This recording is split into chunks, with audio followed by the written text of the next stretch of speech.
श्रीचैतन्यमवोभीष्टं स्थापितं येन भूतले स्वयं रूपकथा मह्यं ददाति स्वपदान्तिकं वन्देऽहं श्रीगुरो श्रीयुतपदकमलं श्रीगुरुं वैष्णवांश्च श्रीरूपं साग्रजातं सहगणरघुनाथान्वितं तं सजीवं साद्वैतं सावधूतं परिजनसहितं कृष्णचैतन्यदेवं श्रीराधाकृष्णपादान् सहगणललिता श्रीविशाखान्वितांश्च हे कृष्णा करुणा सिन्धो दीनबन्धो जगत्पते गोपेश गोपिका कान्ता राधा कान्ता नमोऽस्तु ते तप्त काञ्चन गौराङ्गी राधे वृन्दावनेश्वरी वृषभानुसुते देवी मामे हरिप्रिये वाञ्छाकल्पतरुभ्यश्च कृपा सिन्धुभ्य एव च पतितानां पावनेभ्यो वैष्णवेभ्यो नमो नमः नमो ॐ विष्णुपादाय कृष्णप्रेष्ठाय भूतले श्रीमते भक्तिवेदान्त स्वामिनिधि नामिने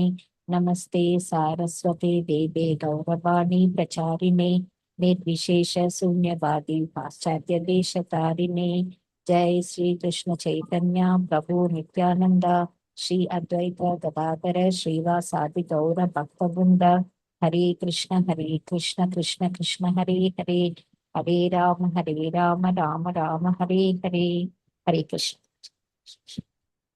सर्वशास्त्राब्धि पीयूषा सर्ववेदैकषत्फला सर्वसिद्धान्तरत्नाद्या सर्वलोकैकदृक्प्रदा सर्वभागवत प्राणा श्रीमद्भागवत प्रभो कलिद्वन्द्वोदिदादित्या श्रीकृष्ण परिवर्तिता परमानन्दपाताय प्रेमवर्षि अक्षरायते सर्वद सर्वसेव्याय श्रीकृष्णाय नमोऽस्तु मे मद एक बंदो मद संगिन मद गुरु मन महादना मन निष्तारका मद भाग्या मद आनंता नमोस्तुते असाधु साधुता दायिन अतीनो चाता करा हान मुंचा कदाचिन्मां प्रेम नकृत कंतयो स्पुरः हरे कृष्णा कृष्ण कृष्णा हरे हरे हरे राम राम हरे हरे हरे कृष्ण பக்தர்களே மீண்டும் உங்களை இந்த சாஸ்திரங்கள் சம்பாஷணை நிகழ்ச்சியில் வரவேற்பதில் மகிழ்ச்சி அடைகிறேன்.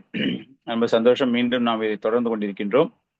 நம்ம ஆக்சுவலா சூத கோஸ்வாமியிடம் சவுனக ரிஷி தலைமையில் உள்ள சாதுக்கள் நைமிசாரண்யத்தில் கேள்விகளுக்கு பதிலளித்துக் கொண்டிருக்கிறார். கடைசியாக நம்ம பார்த்து கொண்டிருந்த கேள்வி என்ன அப்படின்னா, பரீட்சத் மகாராஜா தன்னுடைய ஆடம்பரமான வாழ்க்கையை விட்டு துறவரம்னு சன்னியாசிமர் இல்ல, துறவரம் புரிந்து கங்கை நதிக்கரையில் அமர்வதற்கான காரணம் என்ன அப்படிங்கிறது தான் கேள்வி. அந்த கேள்விக்கு பதில்கள் கொடுக்கப்பட்டு வந்தன. சோ நம்ம இதுவரைக்கும் என்ன தெரிந்து கொண்டோம் என்றால், பரீட்சத் மகாராஜா எந்த சூழ்நிலையில் ஷமிக்க ரிஷியினுடைய ஆசிரமத்தில் நுழைந்தார், அவருக்கு பசி தாகம் அந்த இரண்டு, அந்த நேரத்துல சமாதியில் இருந்தார். சமாதினா அவர் தவத்தில் இருந்தார். ஷமிக்க ரிஷி அவருக்கு ஒரு சரியான ஒரு மரியாதை தரவில்லை. அந்த மாதிரி ஒரு நேரத்துல பரீட்சத் மகாராஜாவிற்கு கோபம் அவர் என்ன செய்ய போறார், தனக்கு ஒரு சரியான வரவேற்பு தரவில்லை, தன்னுடைய தாகத்திற்கு நீர் கிடைக்கவில்லை அப்படிங்கிற ஒரு கோபத்துல அவர் வெளியே வராரு. அப்போ அந்த நேரத்துல அவர் என்ன பண்ண போறாரு, அந்த கோபத்துல வரப்போற பரீட்சத் மகாராஜா என்ன பண்ண போறாரு அப்படிங்கிறத சூத்த கோஸ்வாமி விளக்க போகிறார். அதன் பிறகு என்ன நடக்குது அப்படிங்கிறத பார்க்கலாம். சோ இந்த காரணங்கள் எல்லாமே தான் அவருக்கு என்ன ஆகுது, அவருக்கு ஒரு சாபம் கிடைக்கின்றது. அதன் விளைவாக அவர் எல்லாவற்றையும் துறந்து கங்கை நதிக்கரையில் அமர்வதற்கு அப்படிங்கிற மாதிரி நம்ம புரிஞ்சுக்க போறோம். சோ இப்ப இந்த காலகட்டத்துல கோபமாக அந்த ஆசிரமத்தில் நுழைந்த அவருக்கு சரியான ஒரு வரவேற்பு கிடைக்கவில்லை அப்படிங்கிறதால கோபமாக வெளியேறுகிறார். சோ அந்த கோபத்துல வெளியே என்ன பண்ண போறாரு அப்படிங்கிறத இப்ப நம்ம பார்க்க போறோம். சோ சூத கோஸ்வாமி அதை விளக்குகிறார். அபூதபூர்வக சகசா ஸ்ருத்ரத்யம் அர்திதாத்மனஹ பிரம்மானாம் பிரதி அபூத் பிரம்மன் மட்சரோ மஞ்ஜூர்யேவ ச. அபூதபூர்வ சகசா ஸ்ருத்ருத்யாம் அர்திதாத்மனஹ பிரம்மானாம் பிரதி அபூத் பிரம்மன் மட்சரோ மஞ்ஜூர்யேவ ச. இது அனுப்பியிருக்கேன், அதாவது படிக்க விரும்புனா படிக்கலாம். हरे कृष्णा प्रभुजी प्रणाम प्रभुजी। अभूतपूर्वक सहसा सूत्रभ्याम हरिदात्मनः ब्राह्मणं प्रति अभूत ब्रह्मन् मत्सर मण्युर एव च। हरे कृष्णा पंचंग प्रणाम प्रभुजी। हरे कृष्ण हरे कृष्ण। படிங்க மதி, தமிழ் செய்தி மதி படிங்க. அபூதபூர்வ சகசா சூத்ருப்யாம் அர்த்திதாத்மனக பிராஹ்மணம் பிரதி அபூத் பிரம்மன் மத்சரோ மன்யு ஏவச்ச. ஹரே கிருஷ்ணா. அபூதபூர்வ சகசா அபூதபூர்வ சகசாசு துஷ்டாயாம் அர்த்திதாத்மனகம் பிராஹ்மணம் பிரதி அபூத் பிரம்மன் மஸ்திஸ்வரோ மன்யூர் ஏவச. ஹரே கிருஷ்ணா. हरे कृष्णा प्रभु जी। अभूतपूर्व सहसा शुद्धृताप्यम अर्थितात्मनः ब्राह्मणं प्रत्यभूत ब्रह्मन् मत्सरो मन्युर एव च। हरे कृष्णा। हरे कृष्णा। अभूतपूर्वक सहसाशु तृप्याम् अर्थितात्मनः ब्राह्मणं प्रत्यभूत ब्रह्मन् मत्सरो मन्युरेव च.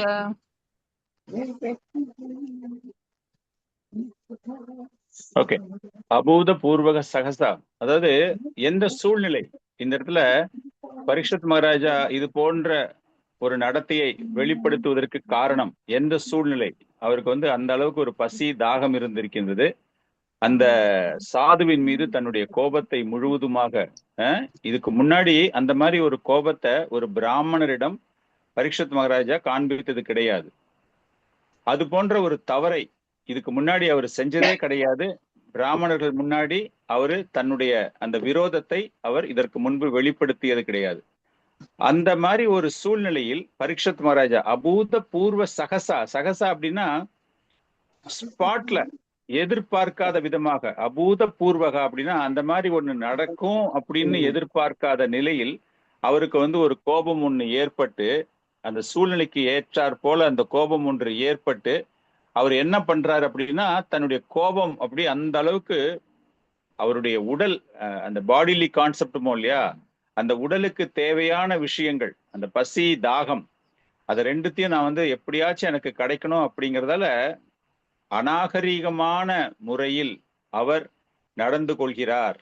அது பிராமண குலத்திற்கே அந்த அளவுக்கு ரொம்ப கேவலமாக இருக்கின்றது அப்படின்னு இந்த விஷயத்த சொல்லும் பொழுது, சூத கோஸ்வாமி சொல்லும் பொழுது, அவர் முன்னாடி உட்காந்துட்டு இருக்கிறது எல்லாமே பிராமணர் இல்லையா, சவுனக ரிஷி எல்லாமே பிராமணர், வைஷ்ணவர்களுக்கு கீழே வச்சுக்கோங்களேன். அப்கோர்ஸ் அந்த ஒரு பிராமண தளத்தில் இருப்பவர்கள் அவர்கிட்ட இவர் பேசுறாரு அப்படிங்கும்போது சூத கோஸ்வாமிக்கு சின்னதா மனசுல ஒரு சின்ன ஒரு கலக்கம் ஏற்படுகிறதாம்.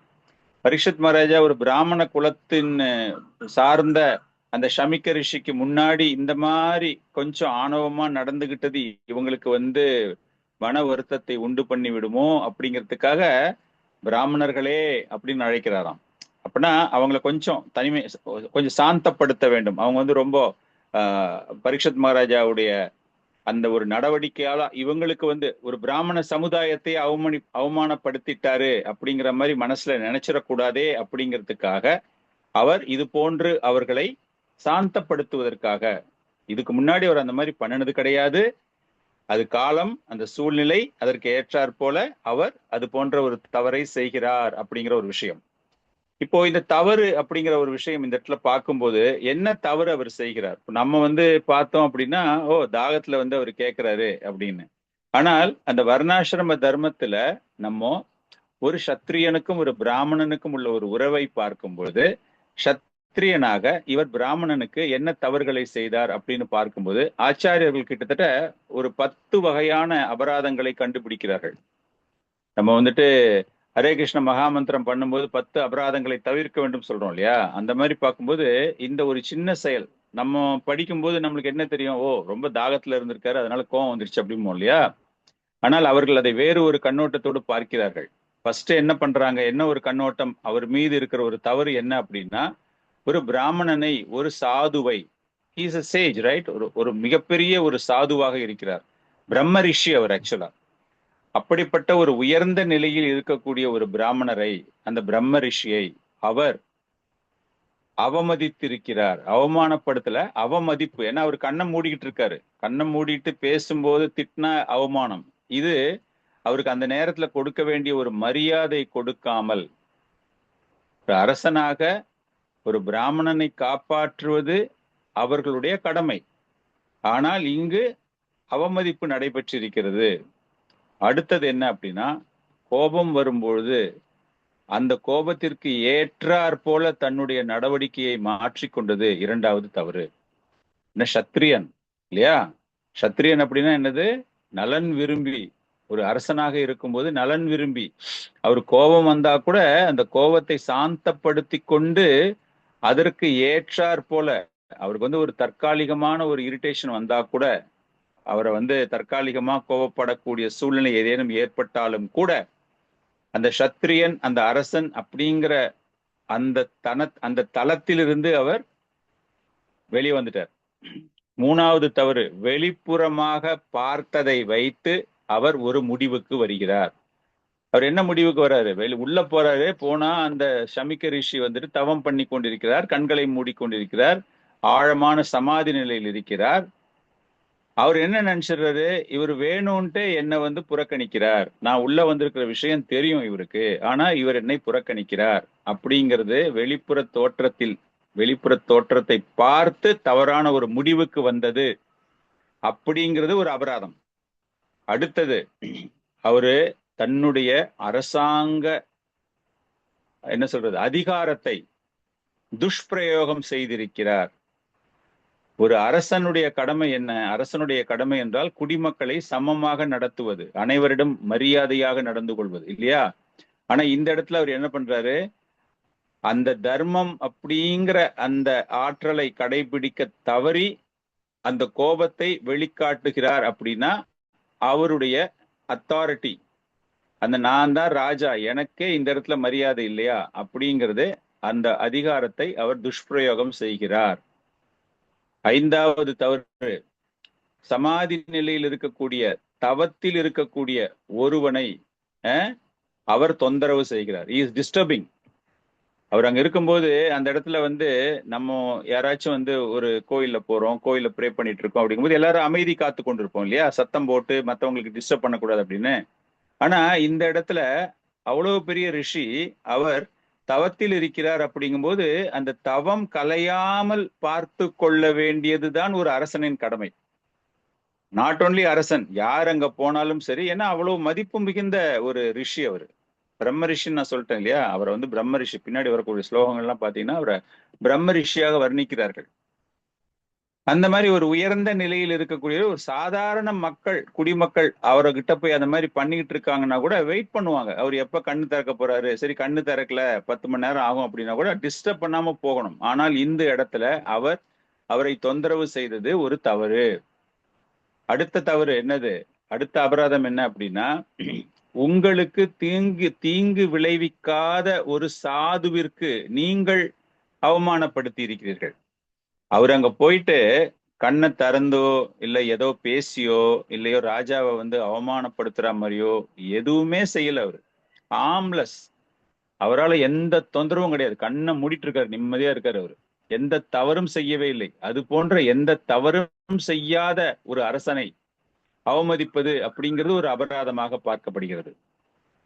அடுத்தது, வயசுல ரொம்ப மூத்தவர், elderly person, super senior citizen, அந்த மாதிரி ஒரு பொசிஷன்ல இருக்காரு அவரு. அவரை நம்மளே வந்து பொதுவா என்ன பண்ணுவோம், நம்ம அரசாங்கமே சரி, சீனியர் சிட்டிசன் அப்படின்னா அவங்களுக்கு நிறைய சலுகைகள் தருகிறார்கள், அவர்களுக்கு வந்து மரியாதை கொடுக்கணும் அப்படிங்கிறாங்க, சமுதாயத்துல வந்து சீனியர் சிட்டிசன்ஸ் ரெஸ்பெக்ட் பண்ணணும் அப்படிங்கிறாங்க. பண்றாங்களா பண்ணலையா அது வேற விஷயம். ஆனா அந்த மாதிரி ஒரு மரபு இருக்கின்றது. அந்த மரபை அவர் அங்கு காண்பிக்க தவறிவிட்டார். அரசனாக இருந்து அவருடைய நடவடிக்கை மூத்த குடிமகனுக்கு, அவருடைய நாட்டுல மூத்த குடிமகன், அவர் பெரிய ரிஷி, பிராமணன், அதனால அவருடைய தகுதிகள் எல்லாமே பாத்தீங்கன்னா ரொம்ப உயர்ந்த நிலையில இருக்கார் அவர். அப்படிப்பட்ட அவரை இவர் அது போன்று அவமதிக்கக்கூடிய செயலில் ஈடுபட்டது தவறானது, அபராதமானது, அஃபென்ஸ். அப்புறமா அவருடைய உடல் சுகத்திற்காக பாரபட்சமான முறையில் அவர் நடக்க துவங்குகிறார். இது ரொம்ப முக்கியமான ஒரு பாயிண்ட். ஆச்சாரியர்களுடைய பாயிண்ட்ல he has moved into bodily concept. ரொம்ப ஒரு உயர்ந்த நிலையில் உள்ள ஒரு அரசன் இல்லையா? ஆன்மீகத்துல உயர்ந்த நிலையில் இருக்கக்கூடிய ஒரு அரசன்.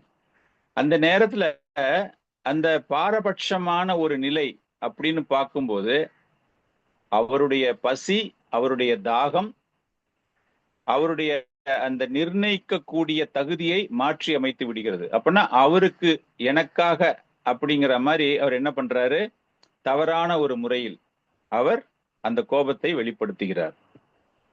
9வது தவறு என்ன அப்படின்னா, ஒரு அரசனாக நல்ல செயல்களுக்கு முன்னுதாரணமாக இருக்க வேண்டும் இல்லையா? இங்க அவர் தவறான ஒரு உதாரணத்தை நிலைநிறுத்துகிறார்.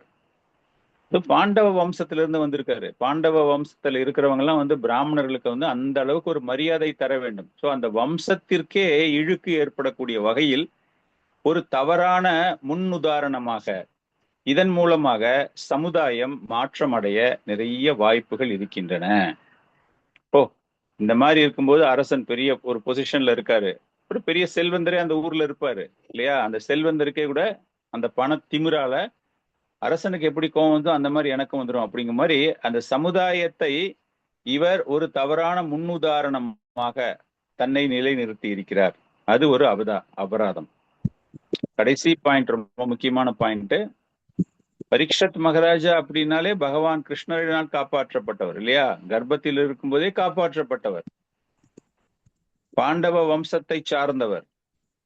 எப்படி பிரகலாத மகாராஜாவிற்கு ஒரு ஆன்மீகமாக அப்படிங்கும்போது அவர் ஒரு உதாரணமாக தரப்படுகிறாரோ, அது போல பரீட்சத் மகாராஜாவும் ஆன்மீகத்துல ரொம்ப ஒரு உயர்ந்த நிலையில் இருப்பவர். அந்த திவ்யமான உணர்வை, கிருஷ்ணா கான்சியஸ்னஸ், அந்த கிருஷ்ண உணர்வை அவர் ஒரு க்ஷணம் மறந்து விடுகிறார். இதெல்லாம் இதுக்கு முன்னாடி சொன்னது எல்லாமே ஒரு அரசர்கள், பிராமணர்களுக்கு மரியாதை எல்லாமே. But you are a devotee, நீ ஒரு பக்தனாக இருக்கின்றாய். அந்த மாதிரி பக்தனாக இருக்கக்கூடியவன் நீ தவறு இழைக்கலாமா? காரணம், அவர் அந்த கலியினுடைய தாக்கம் ஒரு குறுகிய நேரமாக இருந்தாலும் கூட கலியினுடைய தாக்கம் அவருடைய அந்த திவ்யமான உணர்வை, ஆன்மீகமான உணர்வை, கிருஷ்ண உணர்வை அது சிதைத்து விட்டது.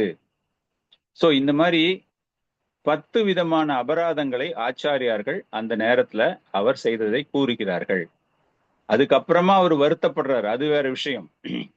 ஆனால் அவர் செய்த அந்த தவறு, அதுக்கு அவரே ஒரு ஒரு காரணமாக இஸ் ஜஸ்டிஃபைங். அந்த மாதிரி பண்ணல அவரு. ஆனா அந்த நேரத்துல, அந்த க்ஷண நேரத்துல என் கோபத்துக்கு அப்படிங்கிற மாதிரி நான் பண்ணது கரெக்ட் அப்படிங்கிற மாதிரி கொஞ்சம் அவருக்கு வந்துட்டதால அவர் என்ன பண்றாரு, அந்த கோபம் முழுக்க முழுக்க காமிச்சு விடுகிறார். அதுக்கப்புறமா எல்லாம் முடிஞ்சு ஒரு மாதிரி செட்டில் ஆகிற டைம்ல மிகவும் வருத்தப்படுகிறார். மிகவும் வருத்தப்பட்டு நான் செஞ்சது ரொம்ப பெரிய தவறு அப்படிங்கிற மாதிரி அவருடைய மனதில் ஒரு பெரிய மாற்றம் ஏற்படுகிறது. சாபம்லாம் ஏற்படுகிறது, எல்லாமே வருது. ஸோ இதுல இருந்து நம்ம தெரிந்து கொள்ள வேண்டிய ஒரு விஷயம் என்ன அப்படின்னா, இவ்வளவு ஒரு உன்னதமான நிலையில் இருக்கக்கூடிய பக்தருக்கு இது போன்ற ஒரு நிகழ்வு நடக்கின்றது, இது போன்ற ஒரு அபராதம் அவர் விளைவிக்கக்கூடிய தருணம் ஏற்படுகிறது என்றால் இதற்கெல்லாம் காரணகர்த்தா பகவான்.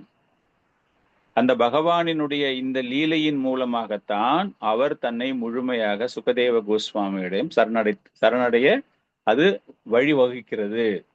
ஸ்ரீமத் பாகவதம் அப்படிங்கிறது கிடைக்கிறது. சோ பெரிய ஆத்மாக்களாக இருந்தாலும், மிகப்பெரிய பக்தர்களாக இருந்தாலும் வீழ்ச்சி, ஒரு க்ஷண நேரத்தில் வீழ்ச்சி என்பது ஏற்படக்கூடியது. நம்முடைய இந்திரிய சுகங்கள், நம்முடைய கோபம், நம்முடைய உடலில் ஏற்படக்கூடிய கிளர்ச்சி ஆகியவை நம்முடைய புத்திசாலித்தனத்தை பேதலிக்க செய்யும். அதனால நம்மை நாம் தூய்மைப்படுத்திக் கொள்வதற்கு முக்கியமாக இந்த ஒரு சின்ன இன்சிடென்ட்ல நம்ம தெரிந்து கொள்ள வேண்டியது என்ன அப்படின்னா, தவறை உடனே மனப்பூர்வமாக ஏற்றுக்கொள்வது. மனப்பூர்வமாக ஏற்றுக்கொண்டு பகவானின் ஹரிகதை, ஹரே கிருஷ்ண மகாமந்திரங்கள் அது மாதிரி சொல்லுவோம். நம்மளுடைய வாழ்க்கையில பார்த்தோம் அப்படின்னா நமக்கு கோபம் சர்வ சாதாரணமா வரும்ல. நின்னா கோபம், உக்காந்தா கோபம் நம்மளுக்கெல்லாம். இவர் பரீட்சத் மகாராஜா பண்ணின ஒரே கோபம் இதுதான். அந்த ஒரு கோபத்திலேயே அவருக்கு வாழ்க்கையே முடிஞ்சு போச்சு. அந்த மாதிரி பார்க்கும்போது நம்ம எந்த அளவுக்கு அந்த கோபத்தை கையாள வேண்டும், நமக்கு வரக்கூடிய கோபங்கள் நம்முடைய இந்த பௌதீக வாழ்க்கையில், இந்த கலியுகத்தில் நமக்கு ஏற்படக்கூடிய விஷயங்கள் எல்லாமே எந்த விதமான விஷயமும் இல்லாமல் அமைதியாக இருக்க வேண்டும். சோ இந்த மாதிரி கோபப்பட்டதால அவருக்கு ஏற்பட்ட தோஷம் என்ன? அவர் ஒரு தவறு இழைத்து விட்டார் இல்லையா? அந்த தவறுக்கு அவருக்கு கிடைக்கக்கூடிய வெகுமதி என்ன, பரிசு என்ன அப்படிங்கிறதையும் பின்னாடி சொல்ல வர்றார். அந்த மாதிரி அந்த கோவத்துல அந்த ஆசிரமத்தை விட்டு வெளியே வரும்போது அந்த இடத்துல ஒரு பாம்பு செத்து போய் ஒரு பாம்பு கடந்திருக்கு. அந்த செத்து போன பாம்பை என்ன பண்றாரு, அந்த கோபம் இன்னும் அவருக்கு குறையல. அந்த கோபம் அவருக்கு, அவர் கையில வச்சுட்டு இருக்கிற அந்த காண்டிவம், அந்த அந்த இது வச்சிருக்காரு இல்லையா, அம்பு வச்சிருக்காரு இல்லையா, அந்த அம்புனுடைய டிப்புல அதை எடுக்கிறாரு. எடுத்துட்டு அதை அவர் மேல தூக்கி போடணும். அந்த மாதிரி ஒரு சூழ்நிலை அந்த கோபம் அவருக்கு அந்த நேரத்துல அந்த கோபம் வருகிறது. அந்த இறந்த பாம்பை எடுத்து அதை தூக்கி போடும்போது அது அந்த ஷமிக்க ரிஷியினுடைய கழுத்தில் விழுகிறது. இதுக்கு ஆச்சாரியர்கள் ஒரு சில ரொம்ப உயர்ந்த ஒரு தத்துவம் கொடுத்திருக்கிறார்கள். என்ன ஒரு தத்துவம் அவங்க தராங்க அப்படின்னா, ஷமிக்க ரிஷி ஒரு பிரம்மன் நிலையை அடைந்திருக்கிறார் சமாதியில நம்ம பார்த்தோம் இல்லையா, 4வது வகை சமாதியில அவர் இருக்கார். 4வது வகை சமாதினா is merged with the supreme. நான் ஒரு எக்ஸாம்பிள் கூட கொடுத்தேன். கோமால பேஷண்ட் இருக்கும்போது, கோமா ஸ்டேஜ்ல ஒரு பேஷண்ட் இருக்கும்போது he will have the consciousness, but எக்ஸ்டர்னலா பாடியில இருக்கிற ஒரு மூவ்மெண்ட்டுமே அவங்களுக்கு தெரியாது. நம்ம மெடிக்கல் டெர்மினாலஜி என்ன பண்ணுவாங்கன்னா, பிரெயின் டெட் அப்படின்னு சொல்லிட்டு அவங்களுடைய உடல்ல இருக்கிற அங்கங்களை எல்லாம் வெளியே எடுத்துருவாங்க. பிரெயின் டெட்னா என்னது? Consciousness is last, intelligence is last, mind is last இல்ல. ஸோ அந்த மாதிரி இந்த பிரம்மன் நிலை அப்படிங்கும்போது இந்த ஷமிக்க ரிஷி அந்த பிரம்மன் நிலையில் இருக்கிறார். ஸோ பிரம்மன் நிலை அப்படின்னா அது என்ன அப்படின்னா, மிக உயர்ந்த நிலை. அதாவது பகவானின் உடைய தலை, அந்த தலை பாகம், அந்த தலை பாகத்துக்கு சமமாக அது கூறப்படுகிறது. ஸோ அதை எப்படி புரிந்து கொள்வது அப்படிங்கிறது பின்னாடி நமக்கு வரப்போகுது. இந்த நேரத்துல பரீட்சத் மகாராஜாவுடைய கோபம் பழிக்கு பழி வாங்கக்கூடிய குணமாக ஒரு சில ஆச்சாரியார்கள் விளக்குகிறார்கள். இது பகவானினுடைய ஒரு திருவிளையாடலாக இருந்தாலும் கூட அவர் பழிக்கு பழி வாங்க வேண்டும். இப்போ இந்த பாம்பை பத்தி பார்க்கும்போது இதுல 2 வகையான கருத்துகள். இந்த உயர்ந்த தத்துவம் ஒரு சில ஆச்சாரியர்கள் கொடுக்குறாங்க இல்லையா, அந்த பிரம்மன் நிலையை அவர் அடைந்திருக்கிறார், அந்த தலை அப்படின்னு சொல்றோம் இல்லையா, அந்த பாம்புக்கு அவருடைய கழுத்து மேல விழுந்ததற்கான காரணம், அவர் ஆக்சுவலா தலை மேல போடணும்னு போடுறாரு. இதுல இன்னொரு 2 விதமான கருத்துக்கள் இருக்கின்றது. ஒரு கருத்து என்ன அப்படின்னா, அந்த பாம்பு செத்து போய் கடந்துதான் ஆசிரமம் வாசல்ல, அந்த செத்த பாம்பை அவர் எடுத்து அப்படிங்கிறது ஒரு கருத்து. இன்னொரு ஆச்சாரியார்களுடைய கருத்து என்ன அப்படின்னா, அந்த பாம்பு உயிரோட இருக்கிற பாம்பை இவர் கொல்கிறார் அந்த அம்பின் மூலமாக. அம்புல அந்த கையில வச்சிருக்காரு இல்லையா, அந்த காண்டிபம் வில்லு இல்லையா, அதுல அந்த பாம்பை கொன்று அந்த பாம்பை எடுத்து இவர் அவமானப்படுத்தணும்.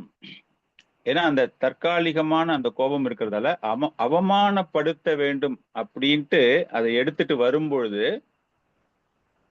நம்ம சொன்னோம் இல்லையா, இவர் பிரம்ம ரிஷி நிலையில் இருக்கிறார் அப்படின்னு. அந்த பிரம்ம ரிஷி தவத்துல இருக்கார் அப்படின்னா, பகவானுடைய 10வது ஸ்கந்தம் பார்க்கும்போது அந்த top most is 10th canto, பகவானுடைய தலை, அதுக்கு மேல யாராலையும் போக முடியாது. சோ பிரம்மன் நிலை அப்படின்னா அந்த நிலையில் அவர் இருக்கிறார். சோ இந்த அரசன் அந்த பாம்பை கையில எடுத்து அவர் தலை மேல போடணுங்கிற நோக்கத்தோட அவர் போனாலும் கூட இவர் சாதாரண ஒரு அரசன் தான். அவரோ அங்க அமர்ந்திருப்பவர் பிரம்ம நிலையில் இருக்கக்கூடிய ஒரு சாது, பிரம்ம ரிஷி. சோ அந்த இறந்த பாம்பு அவரால் கொல்லப்பட்ட பாம்பா அல்லது இறந்த பாம்பா, அதை நம்ம மறந்துடுவோம். அது 2 கருத்துகள் இருக்கு. அது அவரால் கொல்லப்பட்டது அப்படிங்கிறத வச்சு அதுக்கான ஒரு விளக்கமும் பின்னாடி நான் சொல்றேன். அவர் தான் கொண்டு இருக்காரு அந்த நேரத்துல அப்படிங்கிற ஒரு விஷயமும் பின்னாடி வருது அதுக்கு. சோ அந்த பாம்பை அவர் எடுத்து என்ன பண்றாரு, தூக்கி போடணும், தலை மேல அவமானப்படுத்தணும்னு போடும்போது அது போய் அவருடைய கழுத்துல விழுதான். அப்படின்னா சாதாரணமான இந்த மன்னரினால் பகவான் தலைக்கு மேல் செல்ல முடியாது. அதனால அவர் போடணும்னு நினைச்சது கூட அவருடைய கழுத்தில் சென்று விழுகிறது. பகவானுடைய கழுத்து, அதாவது பிரம்ம நிலையில் இருக்கக்கூடிய அந்த ரிஷியினுடைய கழுத்தில் சென்று விழுகிறது. சோ அந்த பாம்புக்கு இந்த கலியுகத்துல அந்த பிராமணனுடைய கழுத்தில் அவருக்கு ஒரு இடம் தரப்படுகிறது அப்படிங்கிற மாதிரி ஒரு சில கருத்துகள். காரணம் என்ன அப்படின்னா, அவருடைய தலையை தொட முடியாத அளவுக்கு சாதாரண மக்களாகத்தான் அவர் அங்கு பார்க்கப்படுகிறார். மன்னர் அவருடைய கையை உயர்த்தினாலும் அந்த கழுத்துக்கு மேல அவர் கை போக மாட்டேங்குதான். அந்த கழுத்துல தான் அவரால் போட முடியுதான். இந்த இடத்துல என்ன சொல்றாங்கன்னா, அந்த அளவுக்கு உயர்ந்த நிலையை அவர் அடைந்து விட்டார். நீங்க போய் பகவான் தலையில கை வைக்கிறதுக்கு ட்ரை பண்ணா எப்படி இருக்கும் இல்லையா? சாதாரண ஒரு மக்கள் வந்து பகவானுடைய தலையில கை வைக்கணும் அப்படின்னு நினைச்சாங்கன்னா முடியுமா? சோ இந்த சாது ஷமிக்க ரிஷி அந்த நிலையை அடைந்து விட்டார். அதனால இவர் போட்ட பாம்பு அவருடைய கழுத்துகளில் சென்று இருக்கின்றன அப்படிங்கிற ஒரு விஷயம்தான் இந்த இடத்துல நம்ம ஜஸ்ட் ஒரு விளக்கம் தரப்பட்டிருக்கிறது. அது அங்கு புரிந்து நம்ம பார்க்கிறோம். தவறு, பெரிய தவறு அவர் பண்றாரு. என்ன பண்றாரு? அந்த பாம்பை கொல்வது, அதாவது 2 வகையா நம்ம பார்க்கிறோம். பாம்பு வெளியே வரும்போது அந்த பாம்பை இவர்தான் தன்னுடைய கைகளால் கொன்று அதை எடுத்து ரிஷியினுடைய கழுத்தில் போடுகிறார். இல்லையா, செத்து போன பாம்பு அங்க இருக்கு, அந்த பாம்பை அவர் எடுக்கிறாரு, எடுத்து கழுத்துல போடுறாரு. சோ இது மிகப்பெரிய தவறு. அந்த அந்த ஆசிரமத்தை விட்டு வெளியே வரும்போது மிகப்பெரிய தவறு. ஆச்சாரியர்களுடைய வேற ஒரு கண்ணோட்டம், ஒருவேளை இவர் தண்ணி கொடுக்கல, பாம்பை எடுக்கிறாரு, எடுத்து ரிஷியோட கழுத்துல போட்டுறாரு, போட்டுட்டு அந்த கோபம் தனியணும் அப்படிங்கிறதுக்காக அந்த ஆசிரமத்திலேயே அவர் நின்னுகிட்டே இருக்காரு. அதுக்கப்புறமா அவருடைய மகன் ஸ்ருங்கிக்கு தெரிய வந்திருந்தால் இந்த சாபம் அவருக்கு கிடைத்திருக்காதோ அப்படிங்கிற மாதிரி ஆச்சாரியார்களுடைய ஒரு கருத்து. அந்த பையனுக்கு ரொம்ப கோபம் வந்ததுக்கு ஒரு காரணம் என்ன அப்படின்னா, என்னுடைய தந்தையை அவமானப்படுத்தியவன் இந்த இடத்துல இல்லை இப்போ. அப்படின்னா அதுவே வந்து அவருக்கு ரொம்ப கோபம். ஒரு ஆக்சிடென்ட் நீங்க பண்றீங்க, ஆக்சிடென்ட் பண்ணிட்டு காரை நிறுத்தாம போயிட்டீங்க அப்படின்னா போலீஸ்காரன் வந்து பெரிய ஃபைன் போடுவான் நமக்கு. நம்ம வந்து ஆக்சிடென்ட் பண்ணிட்டு அந்த இடத்துலயே நின்றுட்டு சரி நம்ம வந்து பார்க்கலாம், என் மேல தப்பு இருந்தா அதை ஒத்துக்கலாம், தகுந்த மாதிரி பார்க்கலாம், யாருக்கும் ஒன்றும் காயம் இருப்பல அப்படின்னு போனா அதுக்கு வேற மாதிரி ஒரு ட்ரீட்மெண்ட். ஸோ இந்த இடத்துல ஆச்சாரியர்கள் எழுதுற கமெண்ட் என்னன்னா, இவர் ஒருவேளை அங்கேயே நின்று இருந்தா அவருக்கு இது போன்ற ஒரு சாபம் கிடைக்காமல் இருந்திருக்குமோ அப்படிங்கிற ஒரு பாயிண்டையும் அவர்கள் சொல்கிறார்கள். சூத்த கோஸ்வாமி இவ்வளவு டீட்டெயிலெல்லாம் அங்க சொல்லல. இந்த ஒரு வசனத்துக்கு, இந்த ஒரு ஸ்லோகத்திற்கு ஜீவ கோஸ்வாமி, விஸ்வநாத் சக்கரவர்த்தி தாக்கூர், ஸ்ரீதர சுவாமிகள் அவங்க எல்லாமே பாத்தீங்கன்னா விதவிதமா கொடுக்குறாங்க. ஸோ நம்ம இதில் புரிந்து கொள்ள வேண்டிய விஷயம் என்ன என்றால், ஒரு பாம்பு அவருடைய கழுத்தில் போடப்பட்டது. அவருடைய நிலை மிக உயர்ந்த நிலையில் இருக்கின்றார். பிரம்மன் நிலையை அவர் அடைந்து விட்டதால் அவரு கழுத்துல தான் அந்த பாம்பு அவரால் போட முடிஞ்சதை தவிர பகவான் தலைக்கு இணையாக பிரம்ம நிலையில் இருக்கக்கூடிய அந்த பிரம்ம ரிஷியின் தலையில் மன்னரால் போட முடியவில்லை. அப்படிங்கிற அந்த தத்துவம் பார்க்கும்போது இந்த ரிஷி மிக உயர்ந்த நிலையில் இருக்கிறார். இதை பேஸ் பண்ணி தான் பின்னாடி ஆச்சாரியர்கள் எல்லாமே நிறைய அவருக்கு சப்போர்ட்டிங் எவிடன்ஸ் எடுத்துட்டு வராங்க. இந்த சாபம் வருகின்றது அப்படிங்கிறதுக்கு ஒரு சப்போர்ட்டிங் எவிடன்ஸ் வந்து இந்த ஒரு டீப் பிலாசபி இதை பேஸ் பண்ணி தான் பின்னாடி வந்து கொடுக்கும்போது நிறைய justification. Yes, he needs to be cursed. Parikshit மகாராஜாவுக்கு வந்து சாபம் கொடுத்தது சரி அப்படிங்கிற மாதிரி. பட் பிரபுபாத் வேற மாதிரி எழுதுவாரு. பட் நம்ம எல்லா ஆச்சாரியர்கள் சொல்றதை ஜஸ்ட் தெரிஞ்சுக்கிறோம், அவ்வளவுதான். இன்ட்ரெஸ்டிங் டாபிக் இது, அதனால நம்ம தெரிஞ்சுக்கிறோம். ஸோ இந்த ஒரு நிலையில் அடுத்து என்ன நடக்க போகின்றது, அந்த அரசனுக்கு என்ன நடக்க போகிறது அப்படிங்கிற ஒரு விஷயத்தை சூத கோஸ்வாமி இவங்ககிட்ட சொல்லும் போது, பார்த்தாருப்பா இந்த மாதிரி இல்ல, பாம்பு எடுத்தாரு, கழுத்துல போட்டாரு, கோவத்தோட வெளியே போயிட்டாரு, அந்த இடத்துல நிக்கல அப்படிங்கிறது தான் சூத கோஸ்வாமி சாதுக்களுக்கு சொல்லியிருக்கிறார். அதாவது நைமிசாரண்ய சௌனக ரிஷி தலைமையில் உள்ள ரிஷிகளுக்கு கூறியிருக்கிறார். அடுத்தது என்ன நடக்குது அப்படின்னா, ஏஷா கிம் நிப்ரதா சேஷா கரோனா மிலிகேஷனஹ மிருஷா ஷமாதீர் அகோஷ்வீத் கிம் நூஷ்யாத் சத்ர பந்துபி. வேற எது படிக்கிறதா படிக்கலாம். ஓகே, ஏஷாக்கம் நிப்ரதா சேஷா. அவர் என்ன நினைக்கிறாராம் பரீட்சித் மகாராஜா, சூத கோஸ்வாமி எக்ஸ்பிளைன் பண்றாருங்க. அவருக்கு வந்து சந்தேகம் வந்து விட்டதாம் பரீட்சித் மகாராஜாவுக்கு. இந்த சாது உண்மையிலேயே தன்னுடைய இந்திரியங்களை கட்டுப்படுத்தி கண்களை மூடிக்கொண்டு சமாதி நிலையில் இருக்கிறாரா, இது உண்மையா, இல்ல என்ன ஏமாத்தணும் அப்படிங்கிறதுக்காக கண்ணை மூடிக்கொண்டு இவர் நாடகம் ஆடுகிறாரா? காரணம் என்ன அப்படின்னா, நான் ஒரு சத்திரியன், அவர் ஒரு பிராமணன். ஒரு பிராமணன் சத்திரியனை விட மிக உயர்ந்தவன். அந்த உயர்ந்த ஸ்தானத்தில் அவர் இருப்பதினால் என்னோடு பேச அவருக்கு விருப்பம் இல்லை என்பதினால் அவர் சமாதி நிலையில் இருப்பது போல நடிக்கின்றாரா? எதுக்கு நான் இவனை போய் பார்க்கணும்? என்னை விட இவன் ரொம்ப தாழ்ந்தவன். வர்ணாசிரமத்துல பிராமணர்கள் அப்படின்னா வேத காலங்கள்ல கடவுளுக்கு இணையாக பார்க்கப்பட்டவர்கள். அப்படி இருக்கும்போது இவன் கேட்கறான், என்கிட்ட பேசுறான் அப்படிங்கும்போது why should I encourage him? நான் எதுக்கு இவங்கிட்ட பேசணும் அப்படின்னு அவர் நினைச்சிட்டாரா? இவர் நடிக்கிறாரா? என்னை ஏமாற்றுகிறாரா? இவர் உண்மையான சமாதி நிலையில் கிடையாது அப்படின்னு ஒரு லைட்டா அந்த ஆணவம் கலந்த ஒரு எண்ணம் அவருக்கு. அந்த சத்திரியனாக இருக்கின்றோம், ஒரு மன்னன் அப்படிங்கிற இதுல அவர் மனசுல அந்த மாதிரி தோன்றுகிறது. அகைன் விஷ்ணு சக்கரவர்த்தி தாக்கூர்லாம் எழுதும்போது என்ன சொல்றாரு அப்படின்னா, இந்த மாதிரி ஒரு கோபம், இந்த மாதிரி ஒரு எண்ணங்கள்லாம் தோன்றுவதற்கு காரணமே பகவான் தான். காரணம், இந்த அரசனை தவறான குணத்தில் வழிநடத்தி செல்ல வேண்டும் என்பதே பகவானினுடைய திட்டம். அப்பொழுதுதான் அனுபவமற்ற ஒரு பிராமணனால் அவன் சாபிக்கப்பட்டு கலியினுடைய தாக்கம் ஆரம்பித்திருக்கின்றது என்பது அனைவருக்கும் தெரியப்படுத்த வேண்டும். அதன் மூலமாக ரொம்ப உயர்ந்த நிலையில் உள்ள இந்த அரசன் இந்த பௌதீக உலகை விட்டு வெகு விரைவில் வெளியே செல்வான் அப்படிங்கிறது பகவானினுடைய ஒரு திட்டம் தான் இது. அதனால தான் இவ்வளவும் நடந்து கொண்டிருக்கின்றன. அப்படி அவர் வெளியே போகல அப்படின்னா நமக்கு ஸ்ரீமத் பாகவதம் கிடைச்சிருக்காது. சோ பகவானினுடைய திட்டத்தின் மூலமாக இந்த ஒரு நாடகம் அங்கு அரங்கேற்றப்பட்டு நமக்கு பகவான் பாகவத ரூபத்தில் நமக்கு கிடைத்திருக்கின்றார். ராசலீலை, விரஜபூமி லீலைகள் எல்லாமே நமக்கு தெரிந்து கொள்வதற்கு காரணமாக இருந்தது இந்த லீலை தான். இந்த பரீட்சத் மகாராஜாவிற்கு அந்த கோபம் தான். அந்த கோபத்தின் மூலமாகத்தான் நமக்கு இது ஏற்பட்டிருக்கின்றது. இன்னும் அற்புதமான விளக்கங்கள் ஜீவ கோஸ்வாமி அவர்கள்லாம் கொடுக்கக்கூடிய விளக்கங்கள் என்ன அப்படின்னா, ஒரு தூய்மையான பக்தன் தவறு இழைத்தால் தர்மம் சீர்குலைந்து விட்டது என்று பொருள். சோ இந்த இடத்துல மிக உயர்ந்த நிலையில் உள்ள ஒரு பக்தனான பரீட்சத் மகாராஜா தவறு இழைக்கின்றார் அப்படின்னா தர்மமானது அங்கு பாதுகாக்கப்படவில்லை. யதா யதாகி தர்மஸ்ய கிளானிர் பவதி பாரதா, இல்லையா? தர்மம் எப்பொழுதெல்லாம் சீர்குலையுமோ அப்பொழுதெல்லாம் நான் தோன்றுவேன். சோ பகவான் அந்த இடத்துல என்ன முடிவு பண்றாராம், இவர் மூலமாக தர்மம் சீர்குலைகின்றது, தர்மத்தை பரிபாலனம் செய்ய வேண்டிய இந்த அரசனே அதை மீறுகிறான், ஒரு பிராமணன் முன்னாடி கோபத்தை காட்டுறான் அப்படின்னா அங்கு தர்மம் நடைமுறைப்படுத்தவில்லை. they are not following the righteousness. அதனால பகவான் இது போன்ற ஒரு லீலையை செய்து பாகவத ரூபத்தில் எப்பொழுதெல்லாம் நான் தோன்றுவேன், யதா யதாகி தர்மஸ்ய, இல்லையா? அது போல பாகவத ரூபத்தில் அவர் தோன்றி இருக்கிறார்.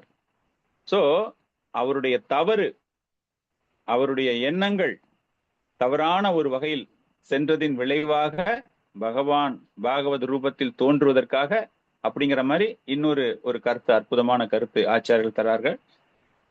இப்படி இருக்கும்போது தவறா சரியா ஒண்ணுமே தெரியல, நம்ம செஞ்சது தப்பா ரைட்டா அந்த மாதிரி ஒரு குழப்பம், நான் கொஞ்சம் அவசரப்பட்டுட்டேனோ அப்படிங்கிற மாதிரிலாம் பரீட்சத் மகாராஜா மனசை அப்படியே போட்டு வதைத்து கொண்டிருக்கிறார்.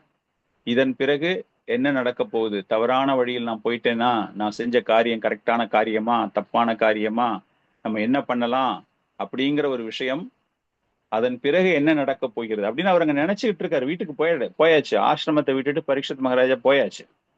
போனதுக்கு அப்புறமா அந்த மனசுல அப்படியே ஓடிக்கிட்டு இருக்கு அவருக்கு எல்லா விஷயங்களுமே. நான் ஒரு அரசனாக செஞ்சது தப்பு ரைட்டு அப்படின்னு ஒரே கன்ஃபியூஷன் ஒரு மைண்ட்ல. அந்த நேரத்துல அதுக்கப்புறமா இங்க என்ன நடக்குது, ஷமிக்க ரிஷி இங்க உட்காந்துக்கிட்டு இருக்காரு, இன்னும் தவத்துல இருக்காரு, கழுத்துல பாம்பு தொங்கி கொண்டு இருக்கிறது. இப்பொழுது என்ன நடக்கின்றது அப்படிங்கிற ஒரு விஷயம். தஸ்ய புத்ரோ அதி தேஜஸ்வி விஹாரன் பாலகா அர்பகை ராஜ்ன அங்கம் பிராபிதம் தாத்தம் ஸ்ருத்வா தத்ரேதம் அப்ரவீத். யாராவது படிக்க விரும்புனீங்கன்னா படிக்கலாம். ஹரி கிருஷ்ணா பிரபுஜி. கமல். தஸ்ய புத்ரோதி தேஜஸ்வி விஹரன் பாலகோர்வகைஹி ராஜ்ஞாகம் பிராபிதம் தாத்தம் ஸ்ருத்வா தத்ரேதம் அப்ரவீத். ஹரி கிருஷ்ணா. तस्य पुत्रोऽधि तेजस्वी विहरन् बालगोर्भगैः राज्ञाहं प्रापितं तातं श्रुत्वा तत्रेदम् अब्रवीत् तस्य पुत्रोर्दियज्ञस्वी विहरन् बालकोपहैः राज्ञाणां प्राप्तिदं तातं कृत्वा तत्रेदम् अब्रवीत्. हरे कृष्ण. ஹரே கிருஷ்ணா. நான் சொல்றேன் பிரபுஜி. தஸ்ய புத்திரோ அதித்யாஜஸ்வி விஹரன் பாலகோ அர்பகை ராஜாகம் பிரபாதம் பிரபாபிதம் தாதம் கிருத்வா தத்ரேதம் அப்ரவீத். ஹரே கிருஷ்ண. ஹரே கிருஷ்ணா. தஷ்ய புத்ரோ அதி தேஜஸ்வி. தஷ்ய புத்ரா அப்படின்னா ஷமிக்க ரிஷியை இந்த இடத்துல கூறுகிறார்கள். ஷமிக்க ரிஷியின் மகன் எப்படிப்பட்டவன்? அதி தேஜஸ்வி. அதினா மிகவும், எக்ஸ்ட்ரீம்லி அப்படின்னு சொல்லுவோம் இல்லையா, அந்த அளவுக்கு மிக உயர்ந்த நிலை. தேஜஸ்வினா அவ்வளவு ஆற்றல் படைத்தவன், அதி தேஜஸ்வி. அப்படிப்பட்ட அதி தேஜஸ்வி, அவ்வளவு சிறப்பான ஆற்றல் உடைய அந்த மகன், ஷமிக்க ரிஷியின் மகன் யாரோடு விளையாடி கொண்டிருக்கிறான்? விஹாரன் பாலகோ அர்பகை. ஒண்ணுமே தெரியாத குழந்தை பசங்க, அந்த குழந்தை பசங்களோட விளையாடிக்கிட்டு இருக்காரு. ஆனால் இந்த பிராமணனுடைய மகன் யாரு? ஷமிக்க ரிஷியினுடைய மகனை பற்றி வர்ணிக்கும் போது அற்புதமான ஆற்றல் படைத்தவன். அந்த அற்புதமான ஆற்றல் படைத்தவன் யாரோட விளையாடிக்கிட்டு இருக்கான்னா, குழந்தைத்தனமான, குழந்தைகள் எண்ணம் உடைய அவனுடைய சிறுவர் நண்பர்களோடு, பாலகா சிறுவர் நண்பர்களோடு விளையாடி கொண்டிருக்கிறாராம். ஸோ பிரபுபாதர் எழுதும்போது ரொம்ப ரொம்ப அழகாக எழுதுகிறார். என்ன சொல்றாரு அப்படின்னா, இந்த மாதிரி ஒரு அற்புதமான ஒரு மகனை ஷமிக்க ரிஷி பெற்றிருக்கிறான் என்றால், அப்பனா மகாராஜ் பரீட்சத்துடைய அரசாங்கத்தினுடைய ஆளும் திறமை எவ்வளவு சிறப்பாக இருக்கிறது. இப்ப பிராமணர்கள் எல்லாம் எந்த அளவுக்கு அவர் ஆதரித்து குருகுல கல்விகளை எல்லாம் போற்றி அவங்களை எல்லாம் பாதுகாத்து வந்திருப்பதினால் யாருக்கும் எந்த டென்ஷனுமே கிடையாது. சிறப்பான ஒரு அரசாங்கம். அந்த சிறப்பான அரசாங்கம் இருக்கும்போது எல்லாருடைய தேவைகளும் பூர்த்தி செய்யப்படக்கூடிய நிலையில் மன அமைதியில் அனைவரும் கல்வியை கற்கிறார்கள். அந்த மாதிரி தான் இந்த ஷமிக்க ரிஷியினுடைய மகன் மிக பெரிய ஆற்றல் உடையவனாக இந்த ஸ்லோகத்துல வர்ணிக்கப்படுகிறது. அப்படின்னா அதற்கு காரணம், அந்த நாடு சுபிக்ஷமாக எல்லா வசதிகளும் மன்னரான பரீட்சத் மகாராஜாவினால் செய்து கொடுக்கப்பட்டிருந்ததால் தகுதி வாய்ந்த பிராமணனாக அவன் உருவெடுக்கிறான். இதே வேற சில ஆச்சாரர்கள் எழுதும்போது அனுபவமற்ற அந்த பிராமண சிறுவன் சாபம் எடுக்கிறான் அப்படிம்பாங்க. அனுபவமற்ற, இங்க பிரபுபாதர் என்ன சொல்றாரு? தகுதியுடைய பிராமணனாக. தகுதியுடைய பிராமணனாக இருந்தாலும் அந்த அனுபவத்தை சரியாக இவன் பயன்படுத்தவில்லை. அவன் அந்த பிராமண குருகுலத்துல என்ன கல்வி கற்றுக்கொண்டானோ அது பவர்ஃபுல்லா கத்துக்கிட்டு இருக்கான் அவன். அதுதான் பிரபுபாதர் சொல்றாரு. ஆனா அதை எப்போ எங்க யூஸ் பண்ணணும் அப்படிங்கிற அனுபவம் அவனுக்கு கிடைக்கவில்லை. கற்ற கல்வி சிறப்பாக கற்றிருக்கிறான், ஆனால் அதை எங்கு எப்படி பயன்படுத்த வேண்டும் அப்படிங்கிற விஷயம் தெரியவில்லை. அதனாலதான் மற்ற ஆச்சாரியர்கள் எழுதும் போது அனுபவமற்ற அப்படிங்கிற மாதிரி எழுதுவாங்க. சோ இந்த அனுபவமற்ற மிக சிறந்த ஆற்றலுடைய அந்த மகன் ஸ்ருங்கி, உங்க எல்லாருக்கும் பேர் தெரியும் இல்லையா? அந்த ஸ்ருங்கி தன்னுடைய தந்தைக்கு இது போன்ற ஒரு தவறு குறிப்பாக மன்னனினால் ஏற்பட்டிருக்கிறது. அதுவும் இங்கதான் ஆச்சாரியர் ரொம்ப அழகா எழுதுறாங்க. அந்த பாம்பு, இறந்த பாம்பை தொடுவதே குற்றம் அப்படிங்கிறது தான் ஆச்சாரியர்களுடைய ஒரு கருத்து. சோ அந்த குற்றம் ஏன் அதிகமாக வருகிறது என்றால், ஒரு சில ஆச்சாரியர்களுடைய ஒரு கண்ணோட்டம் என்னன்னா, அந்த பாம்பை அந்த நேரம் தான் பரீட்சத் மகாராஜா கொன்னு இருக்கணும். அதனால தான் அவனுக்கு பாவம் உடனே கிடைச்சிடுச்சு. செத்து போன பாம்பை நீ தொடர அப்படின்னா அதுவே குற்றம். அந்த செத்து போன பாம்பை வேற யாராச்சும் கொன்னு போட்டிருந்தாங்கன்னா அந்த பாவம் டிஸ்ட்ரிபியூட் ஆயிடும். ஆனா இந்த இடத்துல அவங்களுடைய ஒரு கருத்து என்ன அப்படின்னா, இந்த பாம்பு பரீட்சத் மகாராஜாவினால் ஆசிரமத்தின் வெளியே கொல்லப்பட்டிருக்கிறது, அதை அவன் தொடுகிறான், எடுத்து கழுத்துல போடுறான் அப்படிங்கிற. அதனால இந்த இடத்துல ஷிங்கி முனி அந்த கோபம் வருவதற்கான ஒரு காரணத்தை ஆச்சாரர்கள் எழுதும் போது, அந்த பாம்பை தொட்ட உடனே மரணம், பாம்பு மரணம் என்றால் அந்த இறந்த பாம்பை தொட்ட உடனே அவனுக்கு அளவுக்கு மரணம் என்கிற ஒரு அறிகுறி அவனுக்கு வந்து விடுகிறது. யாருக்கு? பரீட்சத் மகாராஜாவுக்கு. தொடர்றதால இஸ் கோயிங் டு டை அப்படிங்கிற ஒரு சாபம் கிடையாது, இண்டிகேஷன். ஆச்சாரியர்கள் எழுதும்போது சொல்றாங்க, சிம்பிள் ஆஃப் டெத் அவன் கண்ணில் தெரியல, simple of death is destined. Parikshit மகாராஜாவுக்கு அந்த மரணம் நிச்சயமாக நடக்க போகிறது அப்படிங்கிற விஷயம் எப்போ அந்த இறந்த பாம்பை அவன் தொட்டு அந்த பாவத்தாய் அவன் ஏற்றுக்கொள்கிறானோ, சோ அதனாலதான் ஆச்சாரியர்கள் சொல்றாங்க அந்த பாம்பை அவன் தான் அந்த இடத்துல கொன்றிருக்க வேண்டும். அவங்க வேதங்கள்ல இருக்கிற இது ரூல்ஸ் அண்ட் ரெகுலேஷன்ஸை வச்சு அவங்க சொல்றாங்க. ரூல்ஸ் என்னது? ஒரு பாம்பை நீ சாகடிச்சிட்டீங்கன்னா உனக்கும் மரணம் தான், அது பெரிய குற்றம். அதனால பரீட்சத் மகாராஜா ஒருவேளை அங்கதான் கொண்டிருப்பானோ அப்படிங்கிற ஒரு கருத்து அவர்கள் எடுத்து வருகிறார்கள். பட் பிரபுபாதர் டெட் ஸ்னேக் தான் எழுதுறாரு. பிரபுபாதர் எழுதும்போது டெட் ஸ்னேக்கு, பட் டெட் ஸ்னேக்க செத்து போன பாம்பை தொட்டாலே அது ஒரு பாவம், அதற்கான ஒரு மரணம் அப்படிங்கிற மாதிரி அவருடைய கமெண்ட்ரியில எல்லாமே வரும். சோ இந்த ஒரு வார்த்தை, இந்த ஒரு செயலின் மூலமாக அவன் அந்த மகனுக்கு அவன் அவ்வளவு பிரியமுள்ள ஒரு மகன் இந்த பாவத்தை செஞ்சுட்டு போயிருக்கான் அப்படிங்கும்போது அதை பார்த்த உடனே அவன் என்னுடைய தந்தைக்கு இது போன்ற ஒரு பாவத்தை ஒருவன் செய்திருக்கிறான், சோ அவனுக்கு மரணம் அப்படிங்கிற ஒரு விஷயம் அவன் மனசுல அப்படியே வந்துகிட்டே இருக்கு. பாம்பு செத்து போய் ஒரு கழுத்துல தொங்கறத அவன் பாக்குறான் இல்லையா, அப்படிப்பட்ட ஒரு நிலை அவன் பார்க்கல, அவனுடைய நண்பர்கள் கூறுவதை அவன் கேட்டுக்கிறான். இந்த மாதிரி உங்க அப்பா கழுத்துல இருக்குடா பாம்பு அப்படிங்கிற விஷயத்த அவன் கேட்கிறான். அப்ப அந்த நேரத்துல அவன் என்ன பண்ண போறான்? அந்த பிராமண பையன், அந்த ஸ்ருங்கி எது போன்ற தண்டனை தரப்போகிறான், யாருக்கு தண்டனை தரப்போகிறான் அப்படிங்கிற முழு விஷயம்லாம் இன்னும் அவனுக்கு சரியா தெரியல. இந்த மாதிரி வந்தாரு அரசர் அப்படிங்கிற ஒரு விஷயம் அவனுக்கு மைண்ட்ல இருக்கே தவிர பாரபட்சம் கிடையாது, யோசிக்கல, முன் அனுபவம் மற்ற பிரபுபாதர் எழுதுற மாதிரி அது போன்ற ஒரு நிலையில் அவன் இருந்து கொண்டிருக்கிறான். அவன் அடுத்து என்ன செய்ய போகிறான், அவனுடைய ஆற்றல் மிகுந்த மகன் அப்படிங்கிறது தான் இந்த ஸ்லோகத்திலேயே ஆரம்பம். அவன் என்ன சொல்றான்? அகோ அதர்மம் பாலானம். அதை பார்த்த உடனே அவன் சொல்றானா, இந்த அரசர்கள் எல்லாருமே, அவர்கள் எல்லாம் யார் என்றால் பாதுகாக்க வேண்டிய நாய்களுக்கு சமம், பிராமணர்களை பாதுகாக்க வேண்டிய நாய்களுக்கு சமம். அவர்கள் எப்படி அந்த கதவை திறந்து உள்ளே வர முடியும்? இதுவும் ரொம்ப அற்புதமான ஒரு ஸ்லோகம். இதுக்கும் நிறைய விளக்கங்கள் ஆச்சாரியர்கள் ரொம்ப அழகான விளக்கங்கள்லாம் கொடுப்பாங்க. அந்த அரசனுக்கு வேலை என்ன? பிராமணர்களை பாதுகாக்க வேண்டியது. அந்த பிராமணர்களை பாதுகாக்க வேண்டிய அந்த அரசன் அவனை எந்த ஸ்தானத்துல வச்சிருக்காங்க அப்படின்னா, ஒரு வீட்டு நாய்க்கு சமமாக வைத்திருக்கிறார்கள். பரீட்சத் மகாராஜா மகா புருஷர், அவர் என்ன சொல்றாங்க அப்படின்னா, அவருடைய வேலை என்னன்னா பிராமணர்களை காப்பாற்றுவது, ஒரு நாய் போல அவரை காப்பாற்றுவது.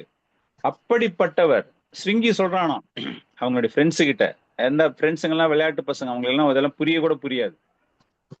அப்படிப்பட்ட நிலையில் தர்மத்தை நிலை நிறுத்த வேண்டிய ஒரு பாதுகாவலன் ஸ்தானத்தில் இருக்கக்கூடிய அந்த மன்னன் யாருக்கு பாதுகாப்பு அளிக்க வேண்டுமோ அவரிடமே, மாஸ்டர் ஆக்சுவலா அந்த நாய் அப்படிங்கும்போது அது தன்னுடைய முதலாளியை காப்பாற்ற வேண்டும் இல்லையா? சோ அந்த மாதிரி எடுத்துட்டு வர்றாரு இந்த இடத்துல அவரு. அவனுடைய கடமை, பிராமணன் என்னுடைய தந்தை, அவரை காப்பாற்ற வேண்டிய கடமை அவனுக்கு இருக்கின்றது. தர்மத்தை அவர்கள் நிலைநாட்ட வேண்டும். ஆனால் இந்த இடத்துல அதர்மம் என்பது இப்பொழுது நடந்திருக்கிறது. இது எனக்கு மிகப்பெரிய ஆச்சரியத்தை தருகிறது. ஒரு அரசன் பிராமணனை காப்பாற்ற வேண்டும் அப்படிங்கிற தர்மம் இருக்கும்போது, இந்த நேரத்தில் அந்த அரசன் அந்த தர்மத்தை புறக்கணித்து அந்த பிராமணர்களுக்கு அவமரியாதை செய்யக்கூடிய வகையில் அவருடைய செயல்கள் இருக்கின்றன என்பது எனக்கு மிகப்பெரிய ஆச்சரியத்தை தருகிறது அப்படிங்கிறான் அந்த பையன். சோ இந்த மாதிரி ஒரு தவறு நடக்கும் பொழுது அதற்கான தண்டனை தரப்பட வேண்டும் சொல்லிட்டு ஆச்சாரியர்கள் கொஞ்சம் ரொம்ப கிண்டலா எழுதுறாங்க. அதாவது கொழுத்து போச்சுன்னா திமிரு அதிகமாயிடும் சொல்லுவாங்க இல்லையா, நல்லா தின்னு கொழுத்து போச்சுன்னா திமிரு ஆயிடும் உடம்புங்கிறாங்க இல்லையா, அதே மாதிரி ஆச்சாரியர்கள் எழுதுறாங்க. பிகாஸ் இந்த அரசனுக்கு அவனுடைய ஸ்தானத்தின் மீது ஏற்பட்டுள்ள அந்த கர்வம் அவனுக்கு மமதையை கொடுத்திருக்கின்றது. அந்த மமதை அப்படிங்கிறது மிகவும் கீழ்நிலையில் இருக்கக்கூடிய அரசர்களுக்குத்தான் வரும். இங்கு பரீட்சத் மகாராஜா அது போன்ற ஒரு தவறை செய்து அந்த அகங்காரத்தின் மூலமாக அது அவனுக்கு கொழுப்பை கொடுத்திருக்கிறது, திமிரை கொடுத்திருக்கிறது. ரொம்ப தமாஷா எழுதுறாங்க, வீட்டை பாதுகாக்க வேண்டிய காவலனோடு அந்த காவலன் தன்னுடைய முதலாளியோடு அமர்ந்து உணவு உண்ண ஆசைப்படுவது போல.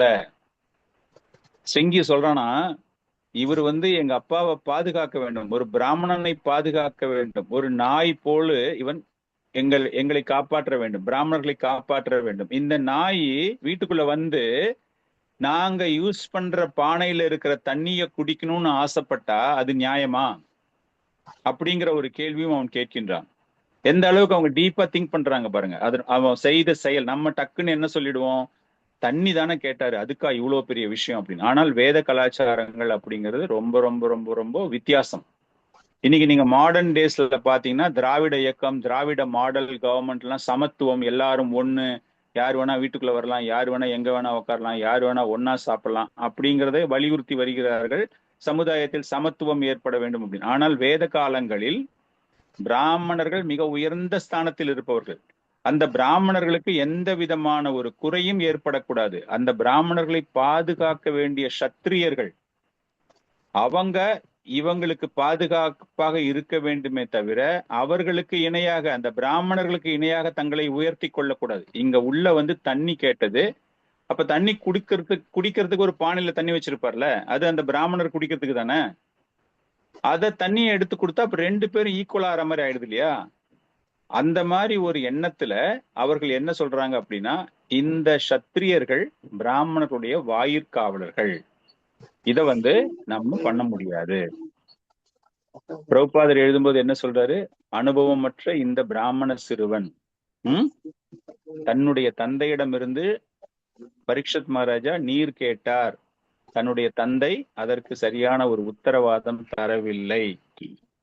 விருந்தோம்பல், ஹாஸ்பிட்டாலிட்டி, அவருடைய தந்தையுடைய விருந்தோம்பல் அங்கு இல்ல. ஆனால் இவன் துடுக்குத்தனமான ஒரு சிறுவன். பிரபுபாதர் எழுதும்போது அந்த விருந்தோம்பல் அங்க மிஸ்ஸிங் அப்படிங்கிற மாதிரி எழுதுறாரு அவர். பட் மத்த ஆச்சாரியர்கள் எழுதும் போது அவங்க என்ன சொல்றாங்க அப்படின்னா, எதுக்காக பண்ணணும் விருந்தோம்பல்? சிங்கி கேட்கிற கேள்விக்கு பதில் சொல்றாங்க. சிங்கி அதான் சொல்றாரு. ஆக்சுவலா அந்த ஸ்லோகத்துல சிங்கி கேட்கிற கேள்வி, என்னுடைய தகப்பனார் எதற்கு தர வேண்டும், எப்படி அந்த அரசன் எதிர்பார்க்கிறான். அந்த கோபம் வருது அவனுக்கு. சாபம் கொடுக்கறதுக்கு முன்னாடி அவனுக்கு அந்த கோபம் எல்லாம் வந்துகிட்டே இருக்கு. தர்மத்தை நிலைநாட்ட வேண்டிய ஒருவன், தர்மத்துக்கு பாதுகாவலனாக இருக்க வேண்டிய அவன், என்னுடைய தந்தையை, அதாவது யாருக்கு அவன் பாதுகாப்பு தர வேண்டுமோ அவர்களுக்கே அவனால் ஒரு துன்பம் ஏற்படுகிறது அப்படிங்கிற ஒரு விஷயம். பிரபுபாதர் எழுதும்போது என்ன சொல்றாரு, இது துடுக்குத்தனமான முறையில், is immatured, is a childish uncultured boy அப்படின்னு எழுதுறாரு. அப்படி இருக்கும்போது அவன் இந்த கலியுகத்தினால், களி வளர்ந்தது, களி உள்ள வந்தாச்சு. அதற்கு அருமையான காரணங்கள் எல்லா ஆச்சாரியர்களும் என்ன தராங்க அப்படின்னா, களி கேட்ட 4 இடம் பரீட்சித் மகாராஜா கொடுத்ததே தவறு அப்படிங்கிறாங்க. அது கொடுத்ததே தவறு அப்படின்னா களி ஹஸ் ஆல்ரெடி என்டர்டு. அதனால இந்த பிராமண பையனுக்கு என்ன ஆயிடுச்சு, கம்ப்ளீட்டா அவனுடைய புத்திசாலித்தனம் அனுபவமற்ற முறையில் பயன்படுத்தக்கூடிய வகையில் அது மாறிவிடுகிறது. இன்னும் ஒரு சில விளக்கங்கள்லாம் என்ன தரப்படுகிறது அப்படின்னா, பிராமணர்கள் அரசர்களை நிர்மாணிக்கக்கூடிய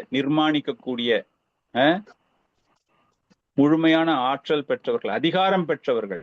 யாரு ராஜாவா வரணுங்கிறத டிசைட் பண்றது அரசன் இல்லையா?